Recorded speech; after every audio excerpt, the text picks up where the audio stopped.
ডাক্তারবাবুরা বলেছেন যে ডায়াবেটিস, ব্লাড প্রেশার এইসব সমস্যা টমস্যা থাকলে, কিডনির প্রবলেম থাকলে 5 গ্রামের বেশি নুন সারাদিনে খাবেন না। তার খাবারের মধ্যে যে শাকসবজি তরকারির মধ্যে যে ন্যাচারাল যে সল্ট থাকে সেটা তাহলে কী করে ক্যালকুলেট করবেন?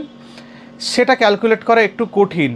তার জন্য কিছু অ্যাপ্লিকেশান আছে, ইন্টারনেটে সার্চ করলে মাপ অনুযায়ী কতটা নুন থাকা যায় সেগুলো আপনারা পাবেন বটে, কিন্তু দৈনন্দিন জীবনে সেগুলো তার ব্যবহার করতে পারবেন না। তো আমি বলি যে খাবার, যে নুনটা আপনার স্বাদের জন্য যথেষ্ট, অতিরিক্ত না, সেই পরিমাণ নুনই তরকারিতে ব্যবহার করবেন।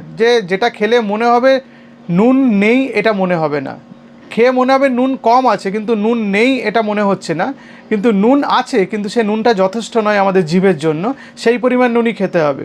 সারাদিনে যদি সেই পরিমাণ নুন খাই আমরা, তাহলে আমরা রাফলি 5 গ্রাম নুন খেতে পারি বা নুন খাওয়া আমাদের হয়, কিন্তু খাবারে কোনোভাবেই ওপর থেকে এক্সট্রা নুন ঢালা যাবে না বা নেওয়া যাবে না।